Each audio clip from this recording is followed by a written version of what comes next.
Hey guys, welcome back to Crimson Shinobi. Today's fanfic is, What if Naruto was an emotionless genius Jinchuriki? Part 1. If you enjoy it, please like, subscribe, and support the channel for daily Naruto fanfics like this. And now, let's begin. Typical, they all stared at him like they had seen some monster. They looked at him with hatred that burned deep within their hearts. What sort of a monster was he then? When he was younger, he had questioned himself so many times, what sort of a monster was he? They always referred to him as that thing. So he was curious. Some things were better left unsaid, they said. He could see the logic in that. However, people tend to hide things that ought not to be hidden. He was a curious person by nature. Probing into the mystery behind the hateful stares and the silent treatment had gotten him far. Curiosity was not a bad thing, it never killed anyone. How could it be bad if he was merely investigating a mystery that affected his mental state? He could not possibly remain ignorant, and so he observed to satisfy his curiosity. The result had been a disappointment. But that did not matter as he ended up knowing why. It was funny how the world was and how things played out. Konoha looked at him with burning hatred, great loathing. The villagers, young and old, disliked his very presence, even his shadow was dangerous to touch. He walked about the streets oblivious to the truth while everyone else knew. They played him for a fool. For what reason? Simple, he carried the great nine-tailed demon fox, the destroyer of villages and a force of nature. He carried a beast that could level mountains under its paws. The Kyuubi was rumored to be a beast of infinite chakra, immortal, and its very being was hatred. The beast was said to have hatred that defiled anything it touched, yet he had been tainted with such demonic presence and the hatred had yet to defile him. Discover more. Anime merchandise. Cookie consent tools. Online writing courses. Copyright protection services. Writing productivity apps, website hosting services, writing software, writing critique groups, book recommendations, TV show guides. Konoha feared the Kyuubi like a little child fears darkness. When a baby is crying because of the fear for what might be in the darkness, Konoha wets her pants, hiding inside the tunnels that lie deep under the Hokage monument. She cries for someone to help her, but her parents are both dead. Perhaps her caretakers may one day wipe all her fears away. Perhaps. The villagers saw the nine tails in him. They saw the very thing that killed their loved ones, the very thing that nearly destroyed their village, the very thing that took away their beloved Yondaime Hokage. They loathed the Biju more than anything, yet at the same time feared the Biju more than anything. It was laughable that even the thought of the Biju gave them unspeakable nightmares. They say that he was a disease, and his presence in the village did not do them any good. Yes, he was no longer a child, he was not Uzumaki Naruto, he was not just a 13-years-old boy with no parents, he was just a thing they wanted nothing more than to get rid of. They spoke about the Sandaime not caring about their well-being for keeping him in the village. Yes, they wanted him gone. If he suddenly disappeared, they would probably throw a heap of celebrations. Despite the fact that they hated Uzumaki Naruto more than anything, they could not do anything to him, they could not touch. It was not the Sandaime's law that forbade them from speaking about the Kyuubi, it was not that they feared what the Sandaime would do if they rebelled. The Sandaime would be forced to side with them if they rebelled against his law. They knew it and the leaders knew it too, that the villagers made Konoha. Without them, there was no Konoha. Even with all that, they could not touch the parasite in their midst, they could not touch him. Why? It was simple, they feared him. No, rather, they feared the Kyuubi. They feared what he would do if they pushed him too far. Even in their blatant ignorance, they could still see danger when they see it. Not even Shinobi dared to hit him or lay a hand on him. He was the Jinchuriki of the Nine Tails after all. The reality must truly make them feel hopeless. It was laughable to him, They hated him and would love nothing more than to see him gone, but at the same time, they could not touch him.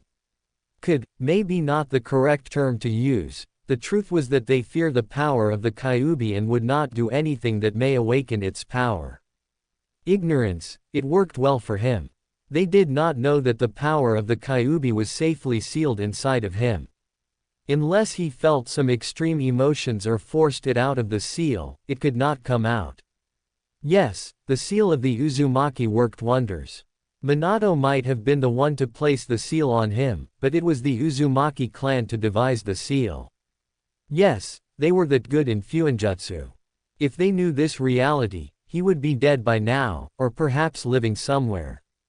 The Kyuubi would surely not endanger itself by allowing him to be killed. If he died, it meant a temporary death to the Biju. He doubted a prideful beast such as the Kyuubi would like it being dead. It was already an insult to its power and pride that it had been sealed within an infant. The other Bijus would surely have a feast about it if the great nine-tailed demon fox died. As it was now, he would not worry about such things. Perhaps when he was ignorant and oblivious to the cold hard truth that was right in front of his eyes, he would be worried about his safety. He stopped getting worried and afraid when he was 5 years old. He could walk within the streets of Konoha, carelessly, without being worried about anything or anyone. He could protect himself after all, and he carried the strongest Biju. Naruto sighed as he walked through the streets of Konoha towards the ninja academy. His footsteps were slow and were put down the ground like any lazy person would. Perhaps today was not a good day to go to the academy, Naruto thought mildly. He should have just stayed inside his apartment and spent the day reading something useful. He really did not enjoy most of the time he spent at the academy. It was still early in the morning. He always woke up early. 5 or 6 hours of sleep were enough for him. But sometimes he did sleep more than that. As long as he knew that his body rested and was afresh, he did not much more sleep. He could spend his time doing something productive. But lately he has been lazy to do most of his activities. He would have to remedy that before it became a serious problem. Naruto looked at the heavens. There is still about 30 minutes before class. I could get some ramen before class. But it did not matter if he was late or not. Iruka would probably just give him his lectures before allowing him to take a seat. He never really did listen to each lecture the man gave, and that always worked wonders in magically giving the teacher a vein on the forehead. He shook his head, slightly, it was barely notable. I will get some ramen later, he thought, proceeding towards the academy. But his movements became even slower. He had to kill these 30 minutes so that he does not bore himself when he gets to class and finds the seats empty. Off finally, Naruto thought as he finally reached the entrance of the Shinobi Academy. He looked around the place, and saw that it seemed to be nearly empty of his peers. But his senses told him otherwise. He knew they were in class. Perhaps they had changed the time for when the academy starts. He put his hands inside his pockets and increased his pace, albeit slightly. The hall was just empty. He really did like it when it was empty like this. He could sense everything happening around him and could also think without having to fend off a glare coming his way. While he could ignore the glares, they did not make things easy for him because he could feel them trying to make holes on his back. It was not a matter of the glares being too much for him.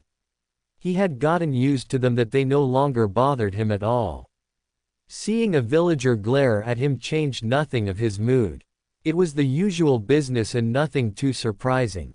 He would probably freak out if they started smiling at him. Surely, that would make him uncomfortable. The matter was that he could feel the glares because his senses were honed expertly like those of a top shinobi.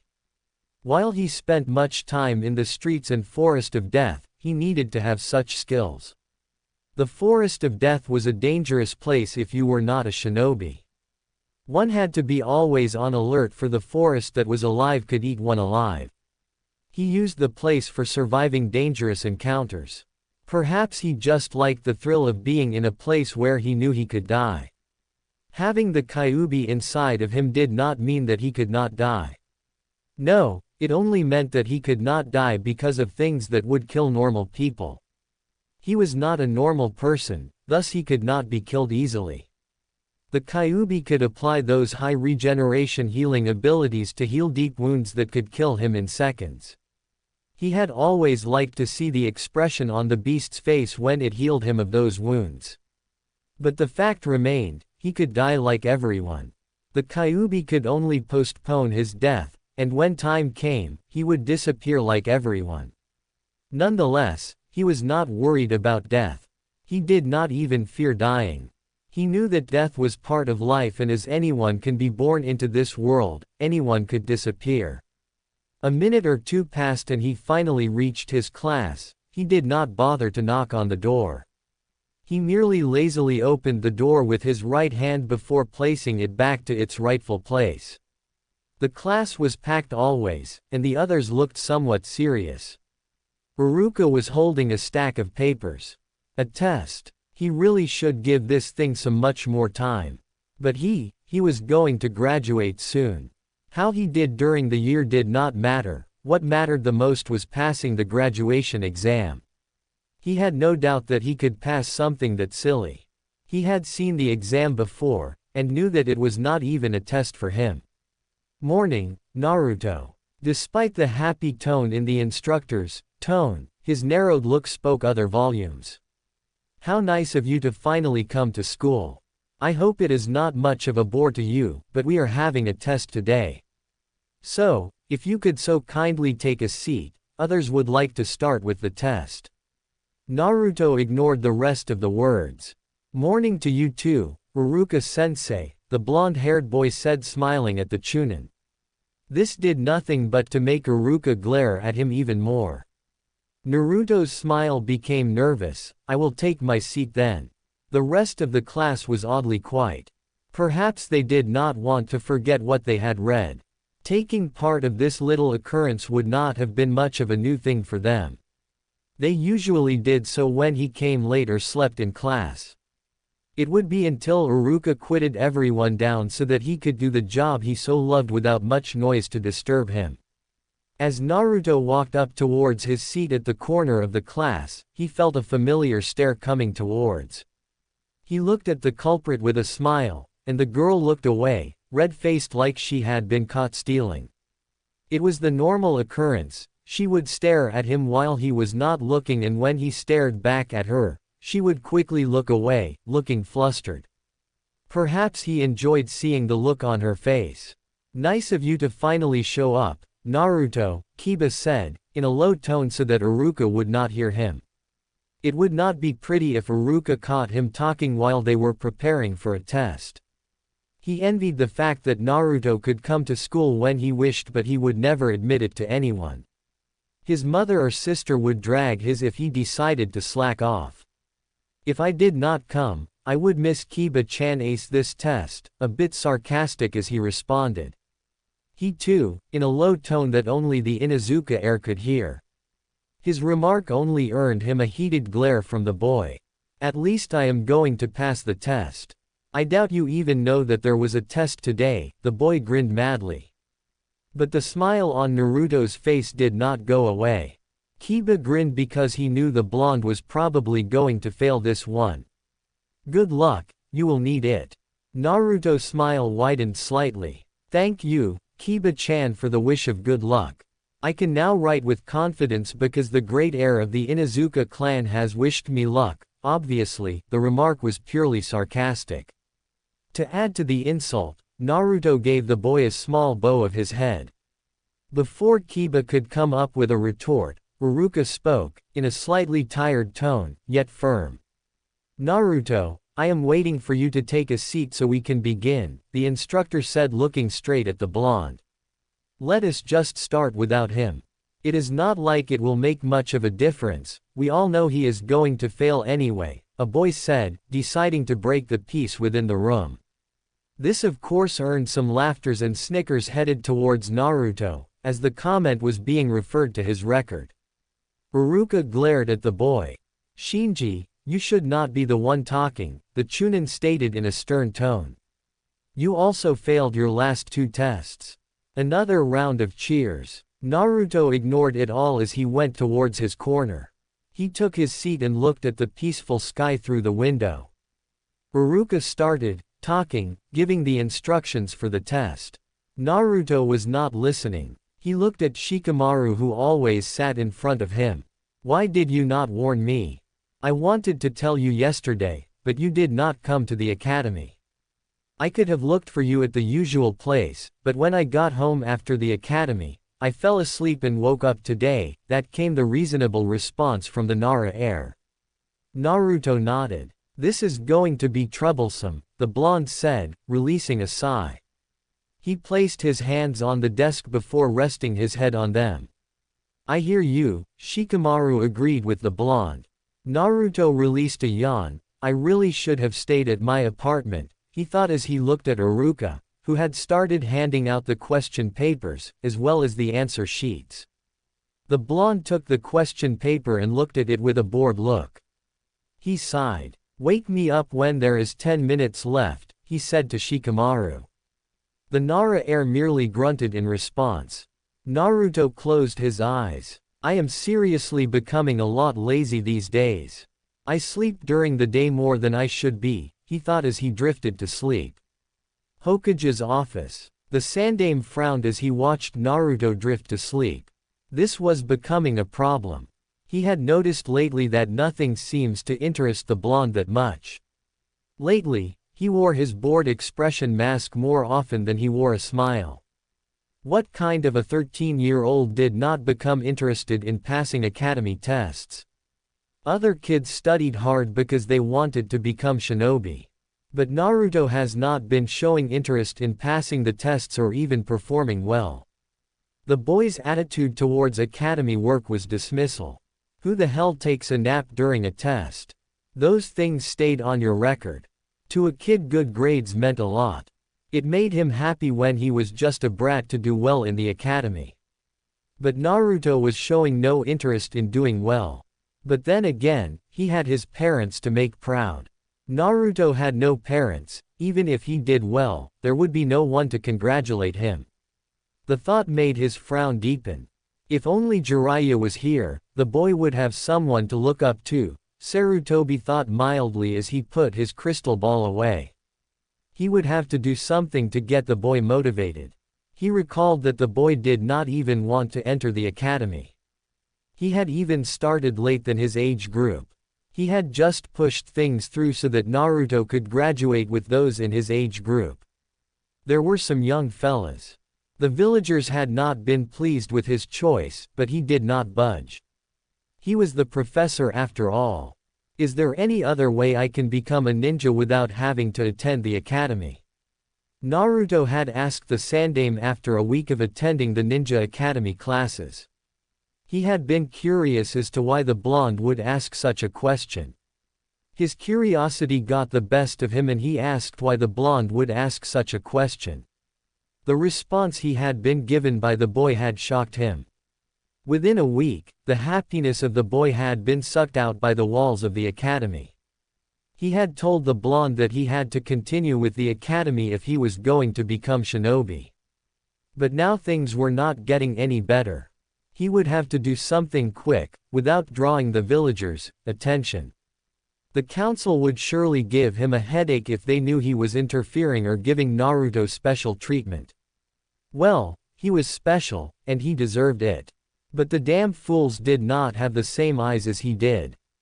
And it was a damn shame that they did not see the potential he saw in Naruto.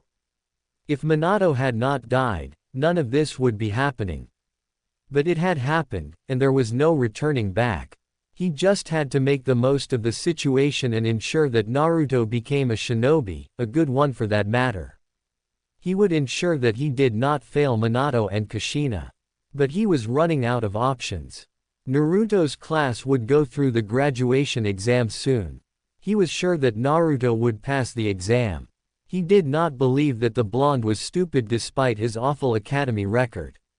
Most trouble was caused by the hatred people carried for the Kyuubi. He knew that even some academy teachers were willing to sabotage his education, although they seemed to fail. They settled abandoning his training. But he had done well in making Iruka Naruto's teacher. He knew that Chunin was a good person. He thought Iruka would be a good influence on Naruto. But that was not bearing much fruit, as Naruto did not appear to take interest in anything from the academy. What made him smile was that Iruka did not treat the boy like other teachers he had assigned to Naruto before. The Chunin taught Naruto the entire things he taught the other students. The rest was really up to the boy. And Anbu made his appearance known to the Hokage. "Sandaime-sama, I have brought the surveillance report you have requested," the Anbu said in the same monotone voice that all Anbu were famous for. Hiruzen held out his hand as the Anbu handed him the report.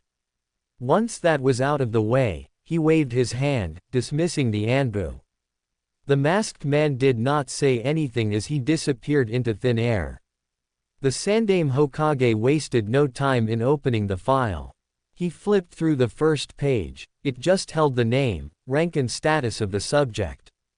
He already knew all that information. What he was interested in was the report itself. He looked through each page with a critical eye.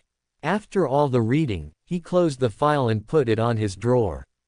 The Hokage then leaned back on his chair. As expected, "There is nothing out of the ordinary," he muttered to himself, before sighing. "This is all going to kill me one day," he thought, releasing a bitter chuckle. Shaking his head, Hiruzen looked at his paperwork. He frowned. "The paperwork can wait, but Tuka-chan cannot," the thought, digging his right hand into his robes. Back at the academy, Naruto. Iruka yelled straight at Naruto's ear. He was glaring down daggers at the blonde. How dare he sleep during a test? This was not playing, for God's sakes. This was serious life and he was just sleeping. Not even Shikamaru could do that. Well, he would after he finished writing. But that was not the case. Naruto had yet to even start answering his questions. "What?" Naruto woke up abruptly as he suppressed a wince from the tone of Iruka's voice. It was really loud and not healthy for his ears. He settled for smiling when the Chunin hardened his glare. Sometimes Iruka could be scary when he wanted to be. "Seriously, Naruto, you have to start taking your studies seriously." Iruka spoke in a soft tone, never losing his death glare. The Chunin then shook his head. "Start writing and I won't give you extra time. If don't finish, you will fail, again." With that said, the Chunin went down so he could observe each student. After Iruka had made some distance, Naruto looked at Shikamaru's back. He must be sleeping with his eyes open, the blonde thought. "I should have done that from the start, and I was having a nice dream," he mumbled quietly before taking a look at the questions. History. Who are the founders of Konohagakure no Sato? Which two clans first settled in Konoha? Naruto groaned as he read the questions. This was stupid. If you got the first question right, you could not fail the second. Anyone who got the first question and failed the second is an idiot. Well, he could understand why the question only carried few marks. "I should have stayed at my apartment. This is boring," Naruto thought as he browsed through the questions to look for questions that would be worth his efforts to answer. It was plain stupid to ask him who founded Konoha, to make it worse, in a test of all things. Everyone ought to have this kind of knowledge, it was common. Anyone who did not know it was just playing ignorance. "I better start answering the questions before Iruka says time is over," Naruto said to himself as he looked at the clock. There was only 2 minutes left before the time set could be over. He had 2 minutes to write something. Well, it was more challenging this way. He then started writing. 2 minutes later. "Okay, students. Your time is up," Iruka said, smiling at his students. He was sure that he had set more than enough time for them to finish writing, especially when the answers were easy. He could admit it to himself that he had set an easy test for his students. He just wanted some who have been failing to get a morale booster by passing this one. He just hoped that Naruto had written something. None of the students complained about anything. They brought their papers to his desk before taking their seats again. "Ah, crap," Naruto muttered.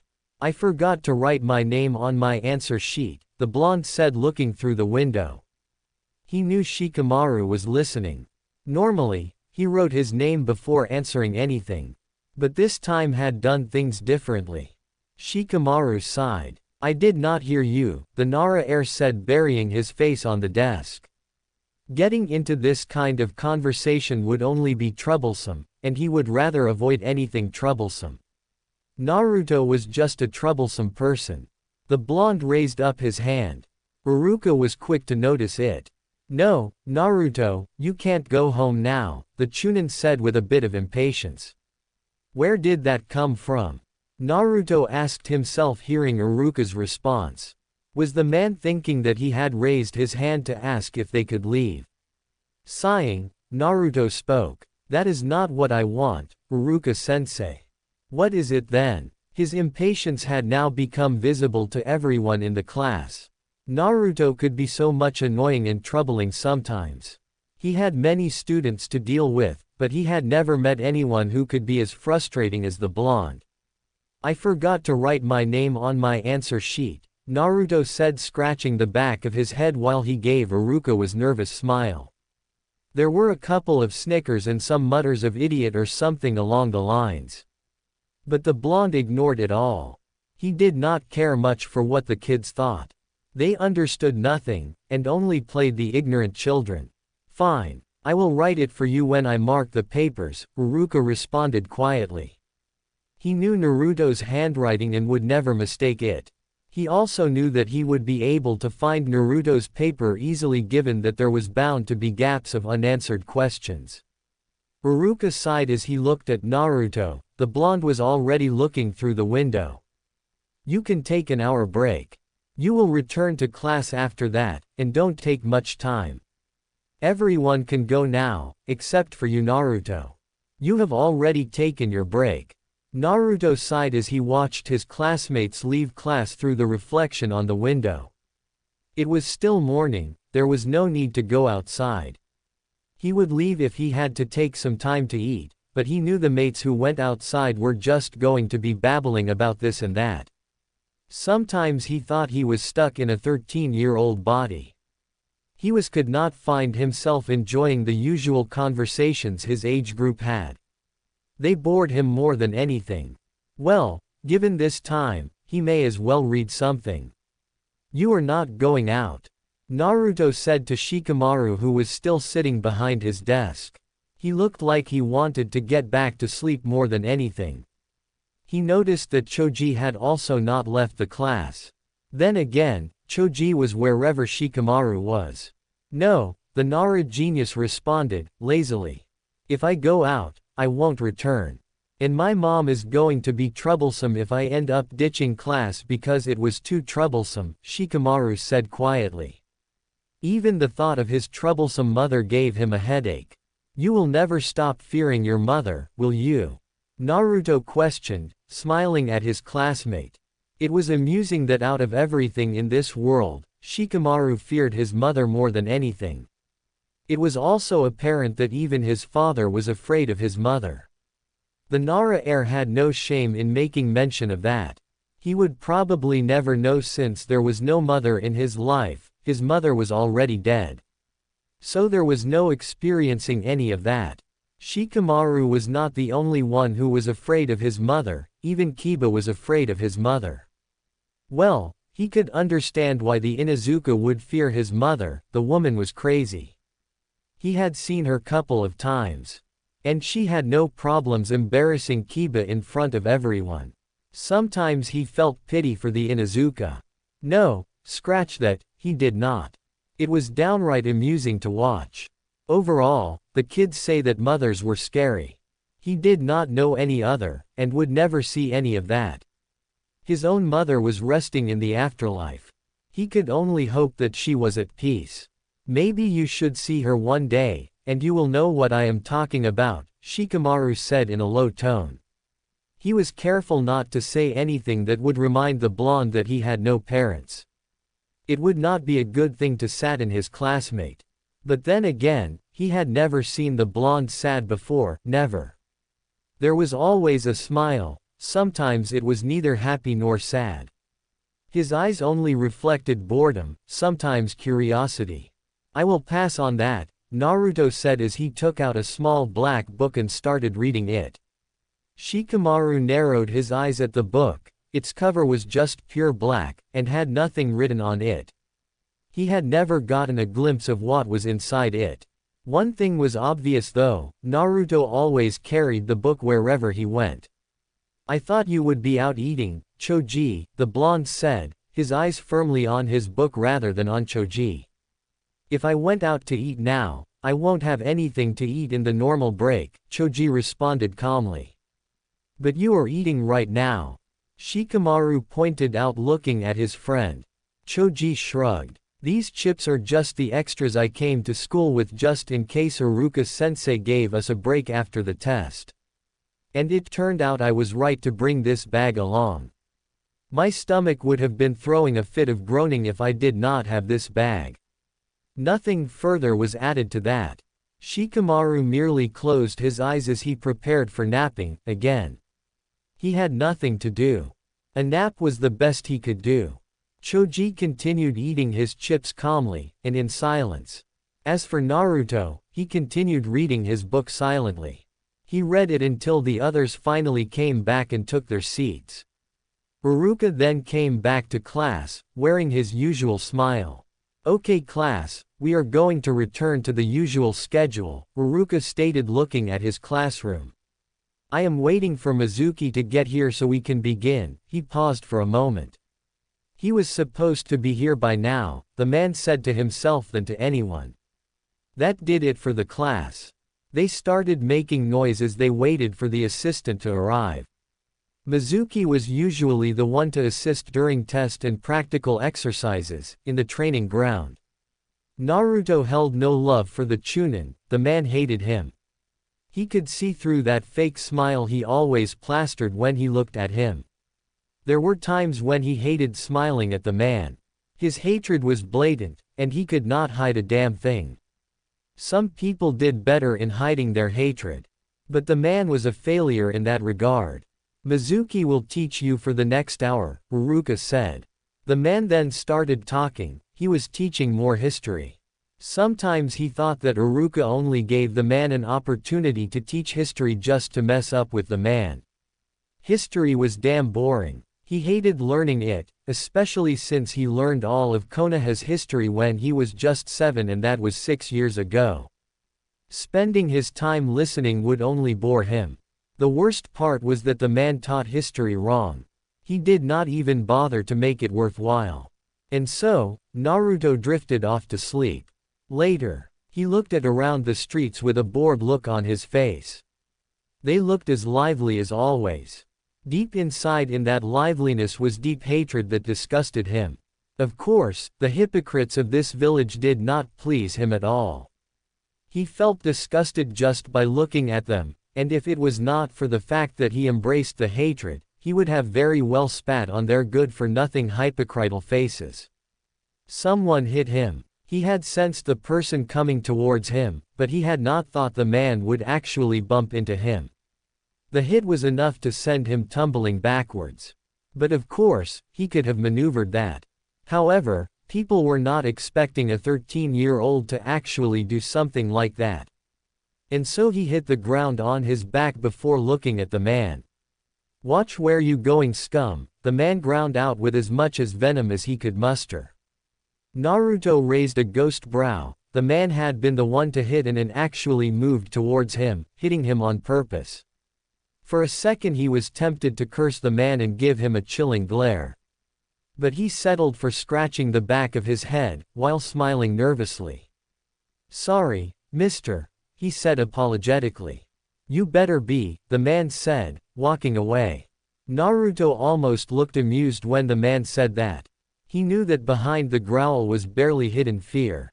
He could swear that the man might have breathed a sigh of relief when he walked away from him. They seemed to like seeing him crawling beneath them. They were a bit sadistic sometimes. But it was okay, he did not care. He looked around to see that almost everyone was ignoring him. But he did notice that someone gave a discreet apologetic smile. He nodded at the man and dusted himself as he stood. It was nothing new. He knew that not everyone in the village loathed him. He may be a social outcast, but there were some people who were at least kind. But they showed their kindness discreetly. Sighing, Naruto made his way towards Ikaraku. He went around this time because he knew he would have the place to himself. By this time people did not usually come to the ramen stand. He liked it because he could eat peacefully without driving away some of Chuki's customers. He knew that some people would not stomach eating next to him. Yes, he was that disgusting thing that made their stomachs reject their meals. Naruto, my boy, Chuki said as he watched the blonde take a seat. How are you? Good, Naruto replied smiling, and you? I am good, Chuki responded. How was the academy today? Same old boring, Naruto said with a nonchalant shrug. It was boring for him. But in order to become a shinobi he had to attend, well at least it was going to end soon. He just had to endure for a week and would finally leave the academy and become a genin. Chuki sighed. You should at least be enthusiastic about it like other kids, Naruto, the old man said, knowing Naruto's dismissive attitude towards the academy. He had tried to get the blonde a bit more excited about the academy but nothing had worked so far. Again, Naruto shrugged. Well, the graduation is coming soon. I will get through and become a genin. He held a large smile as he said those words. Do you think you will pass the graduation exam? Ayame asked as she came from the kitchen. Naruto nodded. It is easy, only an idiot and one without acceptable chakra control for an academy can fail, the blonde responded calmly. I will get the usual order while you kids talk, Chuki said walking away, towards the kitchen to get Naruto his food. He already knew what the blonde would eat, so there was no need to ask him what he wanted to eat. The atmosphere changed, completely. I am going to see if father needs help, Ayame said, before she hastily left the blonde alone. Nagato sighed as he cancelled his rain jutsu. The jutsu was perfect in detecting spies within the village. It was compensation to the fact that his senses could not stretch out to the entire village. But he was a very good sensor nonetheless. Even when one could stretch his or her senses over the entire village, it would take complete focus and some serious meditation. As far as his intel told him, there were only 2 people who were better sensors than him. Well, he also had some ridiculous chakra control. For someone who had so much chakra as him, it was hard to believe that he could manipulate chakra like he does. There were no spies within the village or some unwanted guests. He made sure to deal with any intruder in his village. He did not like it when someone infiltrated his home to gather some intel. The village's security was of high level, it was nigh impossible to sneak inside. And even if someone did sneak inside, he would not take much time to realize that someone was inside this village. Even top spies knew that Omegakure was not a playing field. He doubted that even the infamous snake Sanin, Orochimaru could tempt his ire by trying to enter the village. He would slit the snake's throat and burn it down. This village was heavily protected. It was the ideal place to keep secrets. When you entered using the back door, you could never go out. It was the den of a lion. Once you entered through the back door, you forfeited your life. He looked at the streets of the village with an expressionless face. Ever since he took over the village, it has been raining peace. He had ensured that everyone in the village was safe and eliminated everyone he considered an enemy. Yes, there was no one who he even suspected to be any enemy. Even a suspect was not allowed to live. That is how he had managed to lead this village and hold on firmly as its leader. From the Third Shinobi World War, he had been the leader, the Omegakure. He had eliminated Hanzo and everyone who was associated with him. He did not want anyone to start a rebellion on his village. His organized assault on Hanzo had led to the freedom of Omegakure. Of course he had not eliminated Gonzo's army alone. He had his own army to command. It had been a civil war that stained this rainy village again. But at the end of the war, he had destroyed Hanzo. And that left aim in his grasp. Since he single-handedly destroyed Hanzo, and his remaining henchmen, and the fact that he had never been defeated in battle, the villagers of Omegakure had started calling the god of Omegakure. Well, he had started calling himself the god of peace. Still, the villagers never referred to him by his name. He had abandoned the name long ago. Only those close to him were the ones who called him by his real name. To anyone else, he was known as Pain, and to the villagers of Omegakure, Pain-sama. He was proud of the fact that many have not seen his face. People have seen Conan's face, but he never exposed himself. His paths were the ones who always got to see the world. Even the Akatsuki members have not seen his real body. He only interacted with them using Tendo. He was not the only one who had a name from the villagers. Conan was also given a name. She was the Angel of Pain-sama. She had fought alongside him during the Civil War, which was now but a history. But word had not gotten out that their civil war had ended and in his favor. He had ensured that the word never got out of the village because he knew if it got out, he would have to deal with annoyances. Nagato turned around from the view and walked towards his office. He found Conan sitting down with her usually blank look. "Have you gotten a word from him?" the woman asked, looking straight at him. Nagato did not respond immediately. He first went to take a seat before responding. "No, last time he was here, he said he would keep his distance from us. He said that someone was watching him and it would be troublesome if he had to watch his back every time he decided to come here." "It has been 3 years, Nagato," Conan reminded her partner. Really, judging by his posture and expression, he did not seem to mind about it. He was not as concerned as she was. It was not that she was impatient, she was just worried.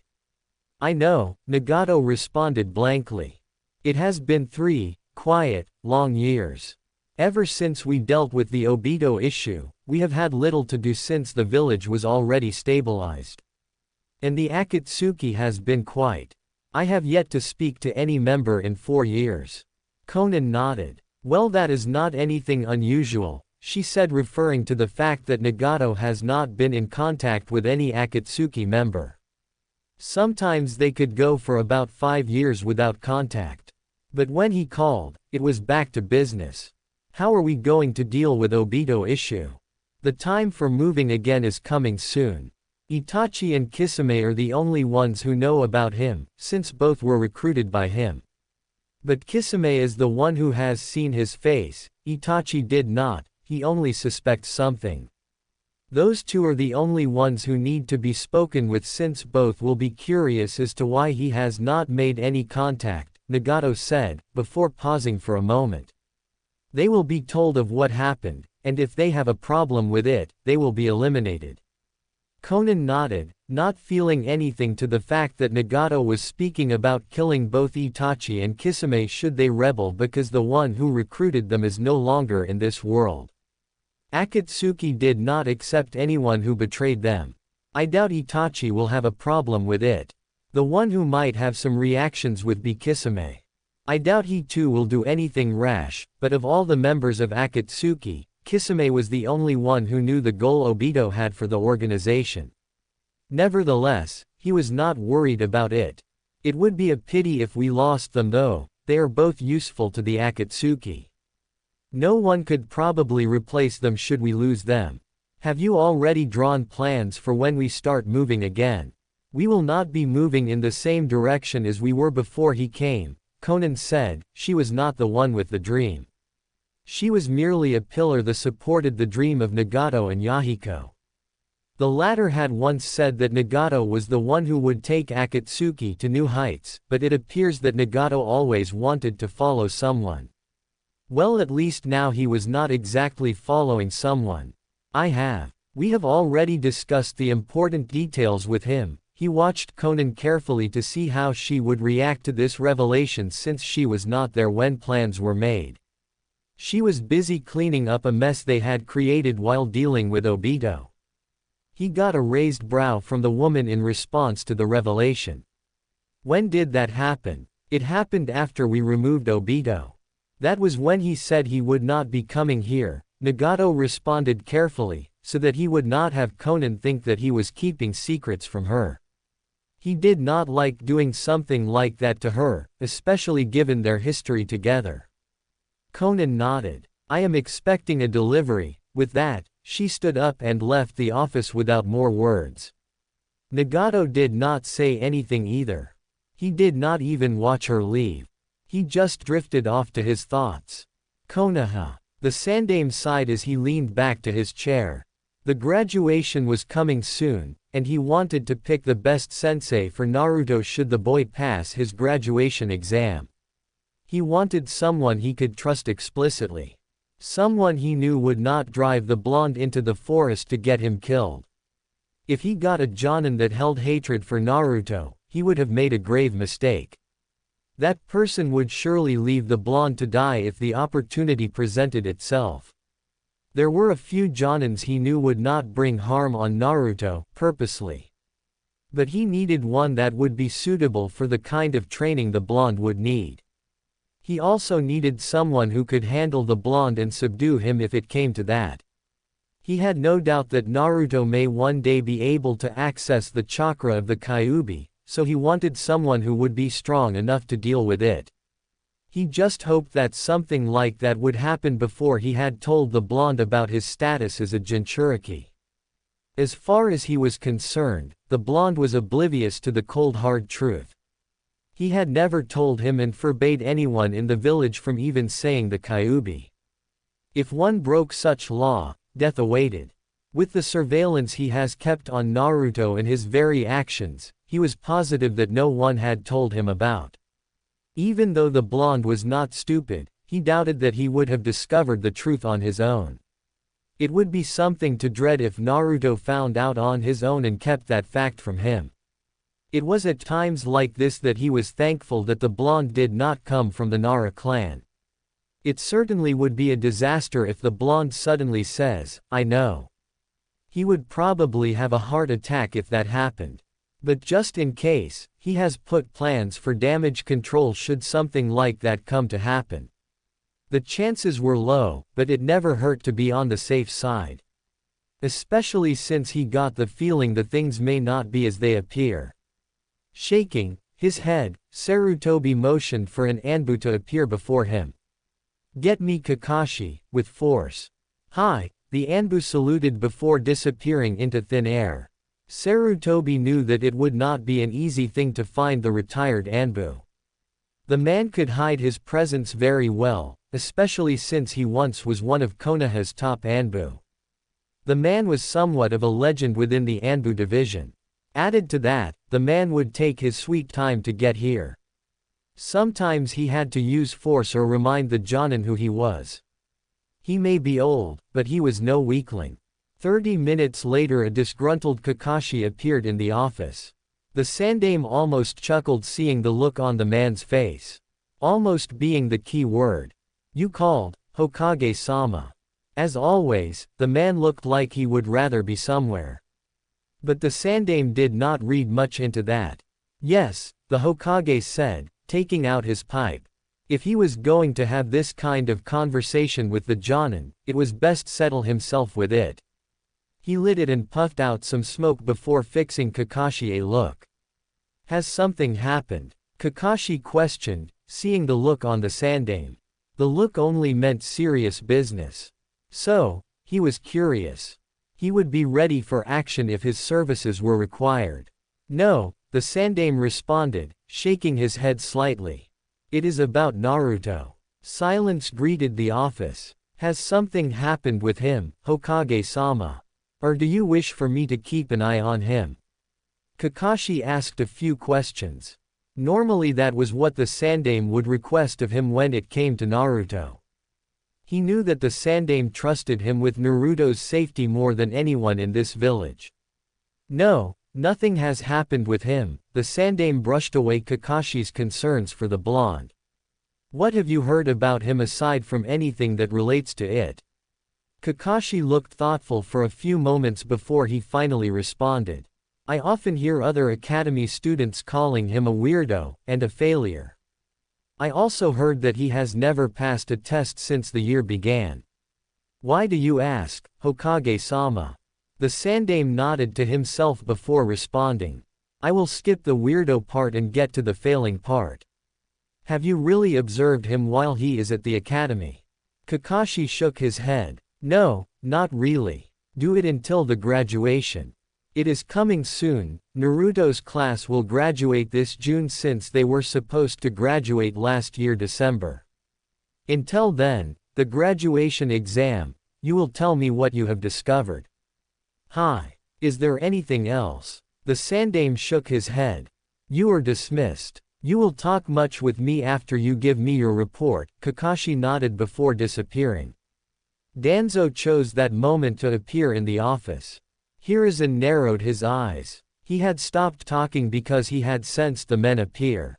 What do you want, Danzo? If you had given me the boy I would have trained him well.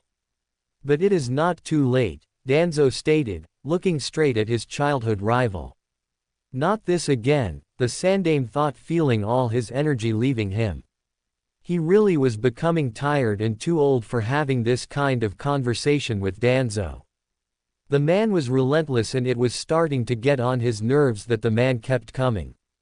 No matter how many times he said no, the man would always come back, looking for a yes. Academy. As you all know, your graduation is coming in a short period of time. But that does not mean that you will have to stop attending your classes. You will be attending until the day you graduate, Uruka announced, looking a bit happy that his students were finally going to graduate. Aha! The class groaned at the thought of coming back to the academy tomorrow. While they enjoyed their time in the academy, they also liked spending time away from Uruka's lectures. The lectures could be boring sometimes. All right, before we take a break, we are going to the training ground to review what you have learned so far in practical skills, Uruka said, clasping his hands. He was obviously ignoring their groans. Yay, we can see Sasuke-kun fight. At least some people were a bit enthusiastic about getting to the training ground. The said Uchiha merely stayed quiet, ignoring everyone else. Come, kids, let's go, Uruka said, smiling, as he began to walk away. He had again ignored something. He was tired of fangirls. No matter how hard he tried to get the girls to behave, he always failed miserably. When it came to their affections for Uchiha Sasuke, the girls were a bit crazy and would not hear a thing. Naruto groaned. He disliked doing something like this, especially when it was all just academy staff. He had watched real battles. Battles could shake the very ground he stood in. Watching academy students make a mess of academy taijutsu was nothing but a bore. How could he downgrade like that? Perhaps he had been quick to watch everything and learn all that he has learned. If he had not, perhaps he may have been interested in this thing. He doubted it though. Are you coming? Shikamaru asked, looking straight at Naruto with a bored look on his face. The blonde was sitting as though he was not gone go to the training ground with the others. He knew that the blonde had to be forced to participate in the training exercises, or else he would just look elsewhere. Do I have to? Naruto, almost but whined like a child he was. I don't really want to watch Sasuke beat the crap out of our classmates. I have seen the scene many times that it is not even worth it anymore. Shikamaru mumbled something, before shaking his head. I am just gone leave you. Trying to convince you to do something is troublesome, the Nara heir said as he began walking down the stairs.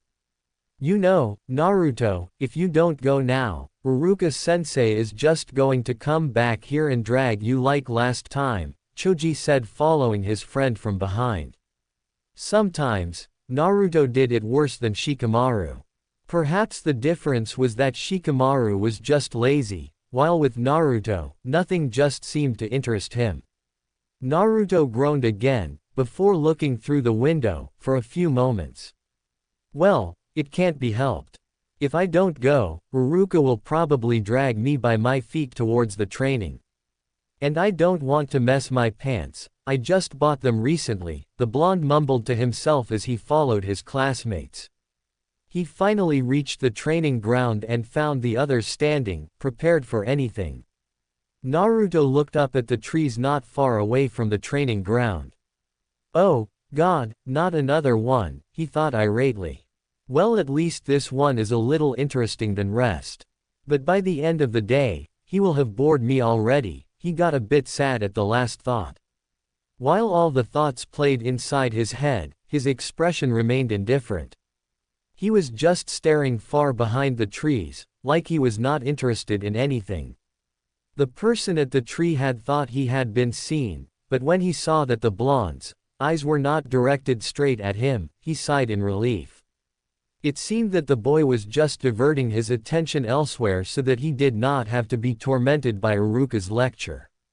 Now that everyone is here, it seemed that he was just looking straight at Naruto. The blonde had been the last one to appear in the ground behind Choji and Shikamaru. We can begin with this session and take a break. Are you going to participate? Naruto asked, looking elsewhere, but he was talking to Shikamaru. The Nara heir never took part in any of these activities unless he was forced to demonstrate something by Uruka. No, it will be a drag. I would rather watch, Shikamaru responded. He did not like making demonstrations or being forced to spar with someone. It was too much of a drag to do that when there was nothing serious about it. Perhaps if it was a requirement of graduating, he would certainly do that. Well, it would not matter if Uruka forced you anyway, Naruto responded, never taking his eyes off the greenly trees. They were quite lively. Perhaps they manifested the mood Hashirama always had. It is said that he was always a lively person, and sometimes carefree. If he does force you, I have no doubt that you are just going to get yourself knocked out just to get over with it. Whatever works to get Uruka-sensei off my back, Shikamaru said in a nonchalant tone, before looking back at Uruka. Now I will need volunteers. And the faster we finish this, I will free you for your lunch. Uruka put on a good offer that he knew his class would love it. Unfortunately, no one wanted to take part. But the girls were not all that. Uruka, pick Sasuke-kun. It was not a surprise to Uruka that the traditional sensei was dropped as the girls addressed him. When it came to their Sasuke, those girls cared for nothing. They would probably threaten to kill him if he refused their demand. They had nearly mutilated poor Kiba when he had cursed their precious Uchiha, and Mizuki had also been nearly beat down. But the Chunin was a lot faster and quicker than them. Mizuki had made the mistake of sparring with Sasuke. He was trying to demonstrate the standard taijutsu stance to the class. Since the Uchiha was already good with taijutsu, the boy had been trained well before his family was massacred by his older brother. He also trained at home alone unlike other kids. So Mizuki went on to spar with Sasuke. He made a mistake by misjudging the strength of his kick. The result was an unconscious Uchiha and angry fangirls thinking that Sasuke was dead. Uruka could remember the day very well. Naruto had been laughing at the expense of Mizuki. The Chunin had tried to calm down the fangirls, telling them that Sasuke was alright. But the girls did not want to hear any of it. What was important to them was that Mizuki had hurt their precious Sasuke-kun. Mizuki had run about the training ground as the furious mob chased him. He had avoided them by using Shunshin to escape the academy. Uruka was sure that they would have put his assistant to the hospital if they had gotten their hands on him. Mizuki could not have retaliated because they were just children. Well, angry children. But it would have been seen as a bad thing if Mizuki fought back. He was just glad that no one had gotten hurt. But Naruto was greatly amused by it. Pick Sasuke-kun, Uruka. Another demand came from the chairwoman of the Nation Executive Committee of the Sasuke fan club. Iruka was thoughtful for a few moments. He realized that it would not end well if he denied that request, given the looks the mob was giving him. If they ended up rioting, he would have to cancel school for the day. He certainly did not want to do any of that. Okay, he said smiling. Uchiha Sasuke it is then, he said, much to the cheers of the fangirls. The dark and gloomy Uchiha then stepped out of the group. He looked so calm and carried the atmosphere of Almighty around him as he stepped forward. It was probably just another day where he had to show his superiority by beating another loser. It was often annoying, but he would never deny the chance if he was given. While he may not admit it to anyone, he actually felt good about himself when beat down his fellow classmates. At least give me someone who will be a bit of a challenge, the last loyal Uchiha grounded, quietly. Yet, everyone heard him. His words only served to delight the fangirls, much to his annoyance. Really, he wished they could just all die and leave him alone. Sasuke-kun is so cool, the stars, hearts and everything went into display. Naruto merely sighed, and looked away. He had looked back at the scene in front of him when the fangirls started placing their demands. This was something he did not want to see.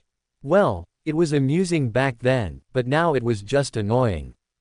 He did not understand what the fuss was all about when it came to the Uchiha. The boy was cold, maybe he should not be the one to say that. But that was beside the point, the boy was an emo more than anything.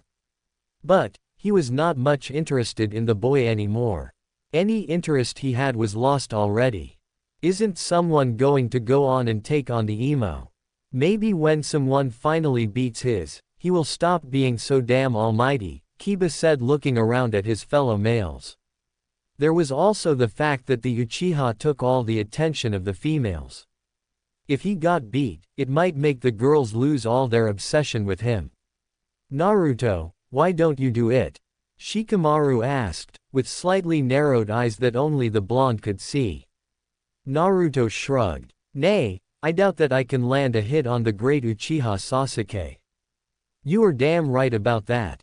I have a better chance of beating that bastard than you, Kiba retorted. Akamaru barked, perhaps agreeing with him. Apparently the sarcasm was lost to him. How did he miss that one? Choji asked looking at his friend. He knew that Naruto could throw some sarcastic remarks every now and then. This one just a blatant remark, and yet Kiba failed to notice. I have no idea, Shikamaru responded with a shrug. Naruto poked his chin. Perhaps, you are right Kiba. I mean you have a 0-5 record against Sasuke. You have had plenty of experience hitting the dirt, maybe this time you will finally get it right. But if you do fail, you can always try again. I mean you just have to be embarrassed by the guy you hate the most in front of the whole class. Your mom might even find the amusing part of it. Kiba glared. Are you mocking me? Naruto shook his head. I don't know, he truly looked he did not know. Ask Akamaru, perhaps he understood me. I am sure he can interpret it for you. He seems to be a lot smarter and can understand human language better than you. Why did you say? Kiba asked taking a few steps towards Naruto. The blonde looked around, looking clueless, are you talking to me? Shikamaru's sweat dropped. Kiba should have been used to this by now. Naruto did act like that when Kiba started to act otherwise. What is going on back there? Iruka asked, stopping Kiba in his tracks. Kiba, if you have so much energy to pick a fight with Naruto, why don't you come here and battle with Sasuke? Kiba turned around to face Sasuke. He looked at the emo Uchiha and then the fangirls. I think I will pass. Iruka sighed. Naruto, why don't you spar with Sasuke? Yay, so that he can demonstrate the difference between number one and last, another girl spoke, much to the delight of the class. Naruto merely looked away, not because of embarrassment or anything. This was all just boring. It was nothing new. He had been in a scene like this before. And last time he had walked away citing that he was bored. Uruka had tried to stop him, but he had disappeared from the radar of the Chunin. At this moment, he would rather be in his apartment than here. He looked back at Uruka when he realized the Chunin was waiting for his response. No. Uruka sighed, but before he could speak, Sasuke spoke. What is the matter, weirdo? Afraid you are gone? Hit the ground like others? The Uchiha questioned, with a rare smirk. So cool. Naruto rolled his yes, before looking away again. Yes. You have proven yourself to be the top student. I am no match for you. The sarcasm all but lost. I mean, who can defeat Sasuke-chan in his death glare? Not Lil, ol me. I swear just by looking at you gives me nightmares. And there is also the fact that you might be into boys. I have seen how you stare at Kiba's behind each time you give it a beating. Apparently not. Single quote, single quote, dot dot dot, single quote, single quote. Kiba looked horrified, while the expressions on other males appeared like they were ready to explode in laughter. The expression on Sasuke's face was simply priceless. Naruto almost laughed. Almost. The mob was on an entirely different stance. They were glaring down furiously at the blonde, looking as though they were ready to mutilate him. Naruto, though, was not the least concerned. But for the mob, how could he? How dare he say Sasuke is gay? That is blatant blasphemy. A sin that is punishable by death. How dare you? Naruto just fixed the mob a nonchalant look that did nothing but infuriate them. Well, it appears that you are gone have to spar with Sasuke, Naruto, Uruka said, a bit worried about where things were going with the mood change. Naruto sighed. It appears so. Sasuke-kun, show the weirdo who is the boss. Make him pay for that blasphemy he has just uttered. Sakura yelled, earning nods of approval from her fellow fangirls. Naruto had to pay, he had to pay. It was unforgivable that he called Sasuke, their Sasuke-kun, gay. Sakura could not even dare repeat the words the blonde had said. This is just going to be troublesome, Shikamaru said, looking at the mob that had been ready to pummel Naruto. They must have stopped from doing anything once it became apparent that the blonde was going to face Sasuke. They would have surely chased the blonde around the training until they could no longer move if it had not come to this. As far as Shikamaru could remember, Naruto had always stayed away from Sasuke's path. Even when Uruka wanted the blonde spar with the last loyal Uchiha, Naruto had last walked away from the training ground. The blonde never showed any interest in the Uchiha. While Sasuke settled for the mask of cold impassiveness, Naruto settled for the mask of blatant boredom, but most of the time it was indifference. He also carried a nonchalant aura around him. But what had changed? It was the first time he had heard Naruto make fun of Sasuke so bluntly. He made fun other people, but not Sasuke and the fangirls. If his memories served him correct, the blonde had yet to even talk to the fangirls. He always ignored them and looked the other way. But then again, Naruto ignored many things, as long as they were of no interest to him. He did not even know what interested the blonde. As far as he was concerned, the blonde showed little interest in anything or no interest at all. Sighing, Shikamaru shook his head. Thinking of an answer was just going to be troublesome. It was better to be at peace and allow things to unfold themselves. You think so? Naruto said, responding to Shikamaru. He then decided to get this over with so he can go away. He surely did not want to be here anymore. Perhaps he could see for himself what the so-called prodigy and genius could do. Well, at least, give them a show, Naruto. Today might be the last time we come here before graduation, Choji said before Shikamaru could respond. Yay, he is going to end getting beat like everyone else. If he even lands a hit on Sasuke, I will become his slave for a month, Kiba said, looking confident that Naruto could not even land a hit on the Uchiha. The blonde could not even defeat him, what more could he do? Naruto looked at Kiba, with a somewhat twisted grin that rang all sorts of alarms within the boy's head. Well, it only lasted for a second, only for Kiba to see it. Are you sure about that? Though Kiba felt confident, he surely did not feel comfortable with the grin Naruto had shown him. It was just wrong for someone to smile like that.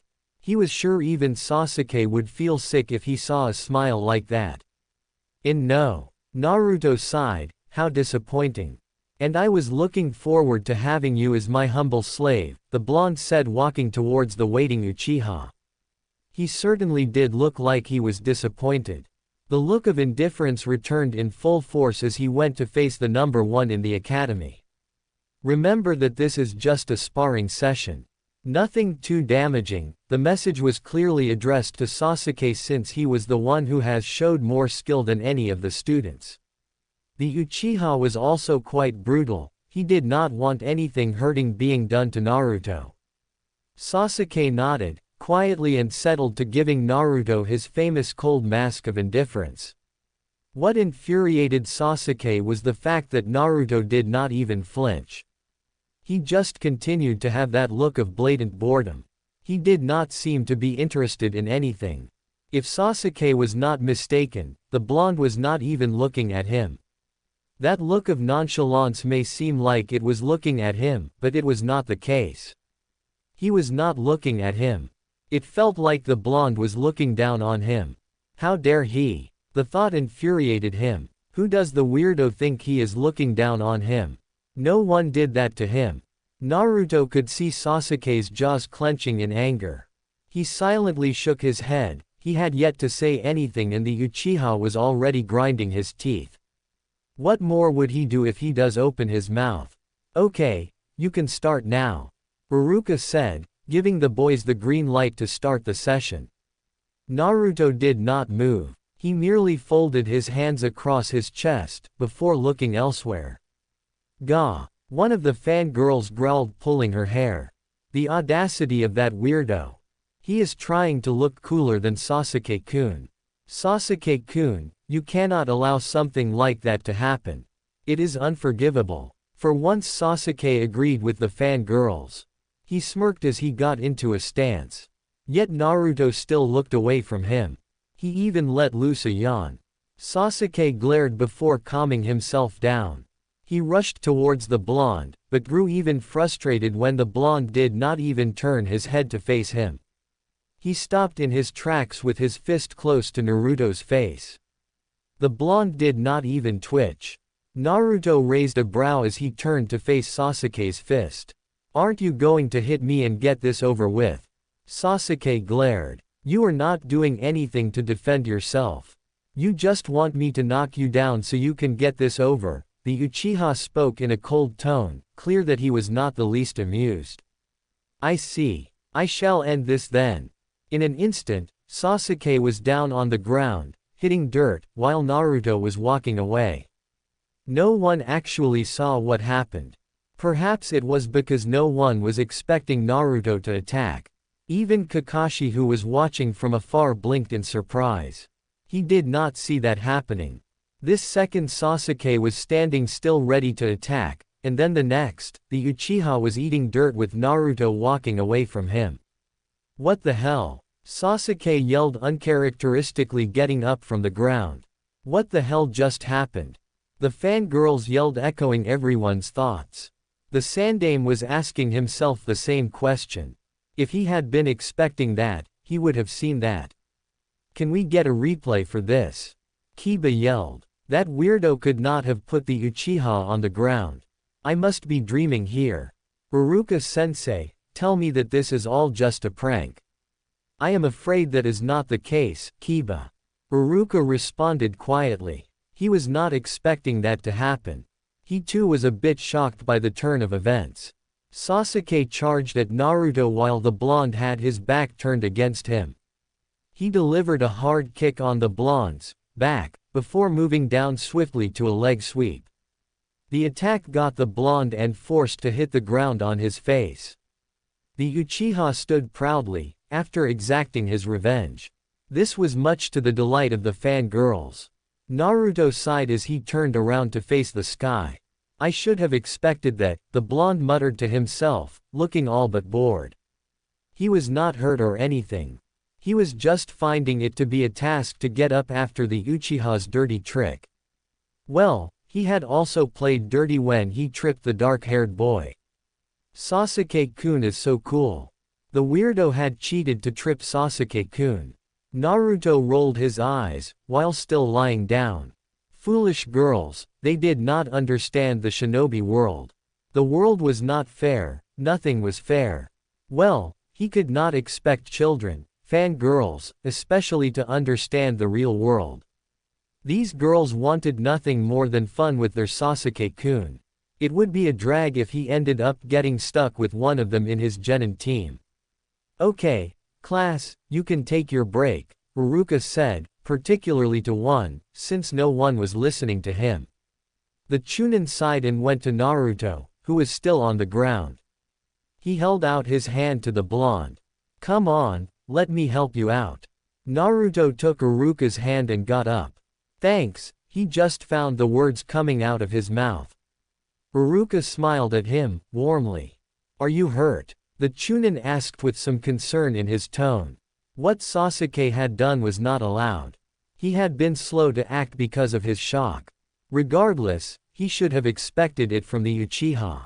Sasuke was like that. He had noticed that the Uchiha did not accept it when someone seemed to be better than him. No, I am fine, Naruto said, dusting himself up. Well, at least his pants were not damaged. He ran his right hand along his hair, getting a feeling from it. He sighed, his hair was not messed up. The Uchiha hits like a girl. He had experienced worse, but Iruka did not have to know all that. Iruka nodded. I'm glad you are not hurt. I will have to speak to Sasuke, though. The man looked thoughtful for a few moments. If you had paid attention to class, you would have known that you should never turn your back on your opponent. Naruto shrugged. I am just a 13-year-old kid, and this was just a little demonstration. I also assumed that once the Uchiha was making out with the ground, I was the winner. I did not expect that he would attack me like that. Iruka nodded. You were right about that. He almost chuckled though, at Naruto's choice of words. How did you manage that anyway? Naruto merely smiled at the Chunin. A little trick I learned. When you can't beat your opponent with skills, you have to use your wits. So you have learned some things. I was afraid that you may not have learned anything since you were always sleeping at class, Iruka said, smiling. So you knew that Sasuke would not attack if you pretended like you were not going to defend yourself. He was not exactly pretending. But Iruka did not need to know that. He did not want to be scolded for nothing. Pretty much. Iruka nodded. Join the others for lunch. He said, looking at the other students. The fangirls were already disappearing to follow the brooding Uchiha. Naruto said nothing. He merely turned around to leave. He placed both his hands inside his pockets and walked like he was being forced to do so. He was not feeling hungry, so he would just end up watching the others eat, or he could just throw himself to a nap. For a second I thought you were going to win against that brooding bastard. But I should have not expected from someone like you, Kiba said, making Naruto roll his eyes. What did you do to him anyway?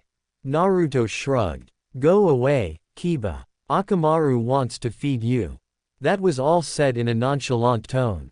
He was really brushing off Kiba's question like that. Kiba glared, but before he could say anything, Choji patted him on the back. Cool down, Kiba. You know saying anything further will only make him antagonize you further. Come on, Akamaru, let's go somewhere, Kiba said to his pet dog.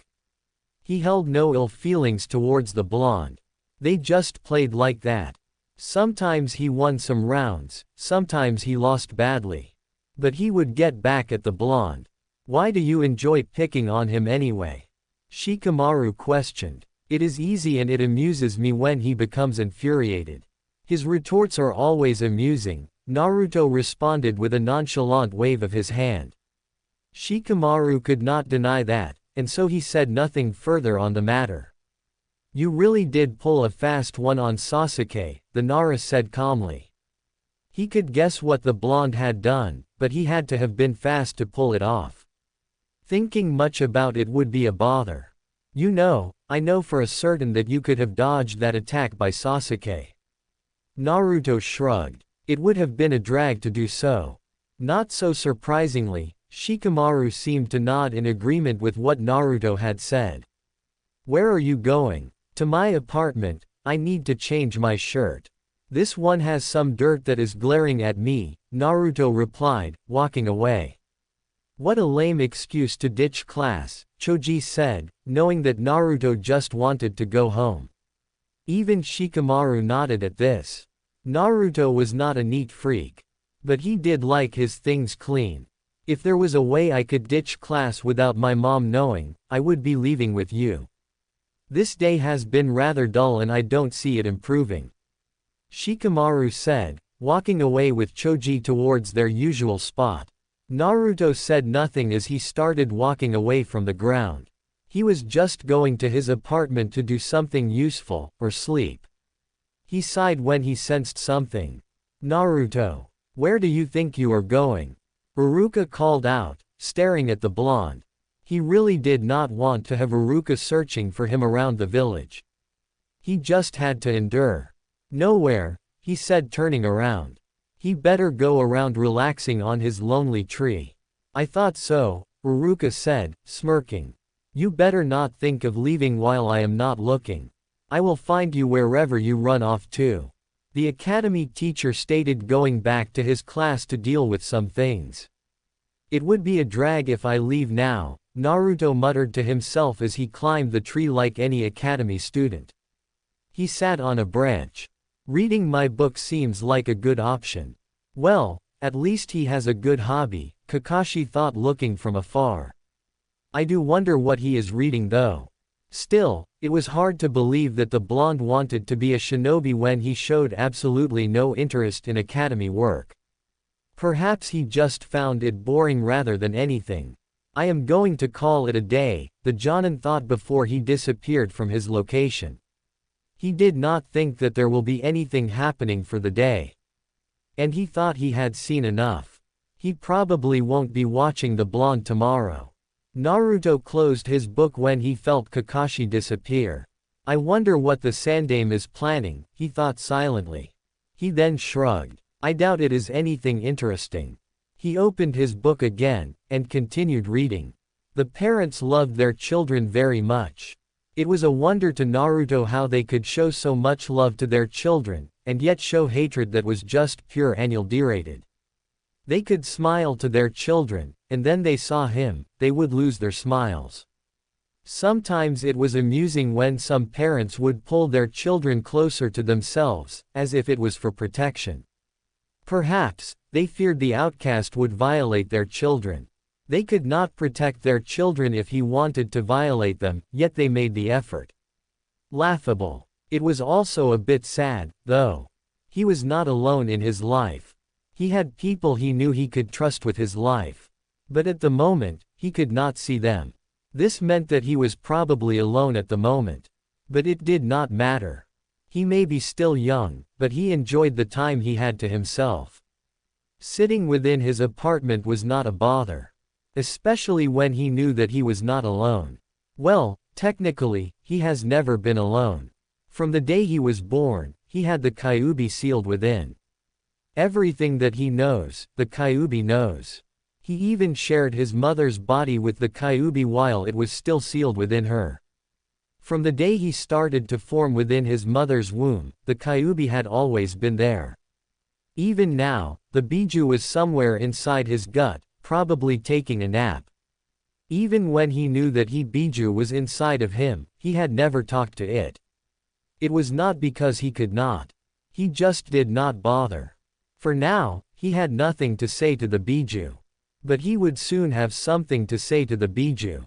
It was living inside him, it had to pay rent. Still, demanding rent would not be fair.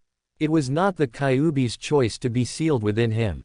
The Biju had no choice in the matter. Both were just unfortunate to be caught in all this.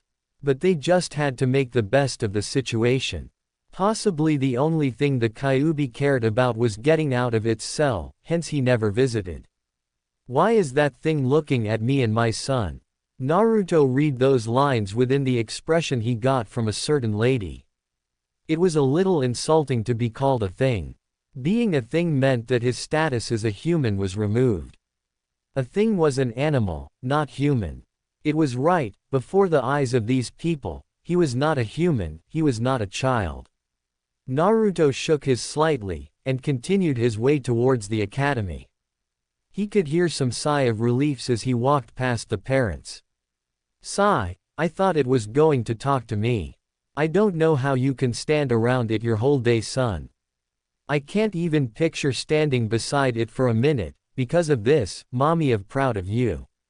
But all you have to do is pass, and you will no longer have to suffer this torment that the Sandaime is making you suffer. How amusing. It was ironic, he also could not stand such hypocrites and ungrateful fools. It was just that he contained himself in a well-mannered manner than any of them. The thought of spending his entire life protecting these people gave him horrible nightmares. Yes, in some sense, they shared the same feeling towards each other. Perhaps if they changed, he would not dislike them, but that was highly unlikely. The feeling of hatred was mutual. He was not living his life to suck up to them. Even if it meant going to hell, he would never live to gain their approval. The kind of living they had forced him to live was already hell. If he was going to hell, he would probably go with them. If there was such thing as justice, they would be with him. And he would like nothing more than to be their warden. Yes, that would possibly soothe his soul. Perhaps the fact that there did not seem to be a god, in this forsaken world, made him desire to become the god of justice. Perhaps that dream was a little far off his reach. He was just a brat after all. But through living in this hell of a village, he was forced to grow up at an alarming rate, forced to understand the difference between right and wrong at a young age. While his peers were running off with their parents, he was learning what was right and was wrong. He knew that what this village was doing to him was wrong. And one day, justice would be served. He was going to be the one to bring justice to the world after all. The criminals would be punished, betrayers dealt with, those who break the rules dealt with, and those who played with fire will be burned. No one will escape justice. They could all smile now and speak what they wished. But the day would come. Watch where you are going, weirdo, Sasuke growled at Naruto as the blonde hit him from behind while he was walking. Naruto had not realized that he had been lost in thought. Sometimes when he thought of justice, he sort of lost of his senses. But he should work on that. He could not have his senses switched off, even for a moment. A single second was more than enough time for someone to drive a kunai through your chest in the ninja world. Naruto regained his composure after Sasuke had pushed him away. He looked at the dark eyes of the Uchiha filled with nothing but coldness and hatred, his own eyes showed nothing but boredom. His expression mirrored his expression, complete nonchalance. Sasuke gritted his teeth seeing that look again. How dare the blonde look at him like that? Those eyes just made him feel like he was worthless, like he was not even worth the blonde's time. It made him feel like he was seeing the look Itachi gave him. The man had said he was not even worth it to kill. Naruto was looking at him like he was nothing. The look Naruto gave him was no different from the one he gave academy work, useless, not interesting enough. It even wounded his pride further when the blonde simply looked away from him and walked past him like he was nothing. He felt anger burning through his body and was struggling hard to contain his anger. He could feel the anger coursing through his blood veins, setting his blood on fire. The boiling blood almost made him explode in fury. They had already reached their class, and when Naruto had opened the door to the class with his right hand, Sasuke grabbed the left, forcing Naruto to turn to him. He noticed the heated glare the Uchiha gave him. If looks could kill, he would have been lying on the floor, dead, by now. Sasuke clenched his jaws tightly at Naruto's nonchalant attitude. He was shaking in anger that he was squeezing Naruto's hand, hard. But oddly, Naruto said nothing about it, even though he could feel that the Uchiha's grip was getting way too tight for his comfort, he did not even wince. The opening of the door brought the others who had already been in class to witness this little ordeal. The fangirls were much more excited than anyone, wishing for Sasuke to beat the crap out of the weirdo. Naruto ignored it all though. It would be a little troublesome if he paid much mind to them. It was also nothing interesting either, so it was not worth his attention. Are you just going to walk by after that? Sasuke questioned in a low growl. It was unforgivable for someone to do something like that to him. If it was he who had done it, that would not have been a problem. But this was not him, and it was the loser who had done it to him. He could not just leave like that. I was going to do just that, Naruto responded in the same nonchalant tone he always used. But it appears that you are not going to allow me to leave. Apologize. No, Naruto would have normally apologized, but he wanted to see where the Uchiha was going to take this. He was curious. He knew the Uchiha was bold, but he did not know if he was going to be brave enough to do something. This was interesting, a little. You are misunderstanding something, the Uchiha was right in front of the blonde. I am demanding that you apologize, there was the unspoken threat that the Uchiha laid. Well, he certainly had guts. No one could blame him for being confident though. He had proven to be the best in the academy. Other teachers have called him a genius. Naruto suppressed an urge to roll his eyes at the unspoken threat. He had a mountain-sized beast living inside of him. Did Sasuke actually think that he could scare him? If you had the Sharingan, that glare of yours would do wonders, and I would have apologized. He then poked the Uchiha on his forehead using his right hand finger. This action triggered certain memories in Sasuke. Naruto then whispered to the Raven Head's ear. But you are just a little boy genius. Your only proof of that you are Uchiha is your pride. I can't believe that you have yet to unlock the Sharingan. Itachi would be so disappointed. Sasuke was already seething in anger at the mention of his brother's name. Within the next second he kneed Naruto brutally on his gut. He followed this by gripping the blonde's face with his right hand before slamming him on the ground. With one last glare after the blonde had hit the ground, painfully, Sasuke walked away, much to the cheers of the fangirls. To add to the insult on Naruto, another fangirl came and crashed her foot on the blonde's gut, and stay down. The whole class was laughing again at Naruto's expense. Perhaps I went a little too far, the blonde grumbled to himself. After a few moments, he got up and placed his hands within his pockets before walking up his seat. He ignored the mocking and other sorts of snickers coming his way as he walked up. What was much interesting was that he was still carrying the same look on nonchalance, despite what had just happened to him. It seemed that he was not embarrassed by it. Naruto sighed as he felt the eyes of Hyuga Hinata walking with him. He could perfectly see the look on her face despite not looking at her. Today, he did not feel like messing with her. He just walked towards his empty seat in a slow pace.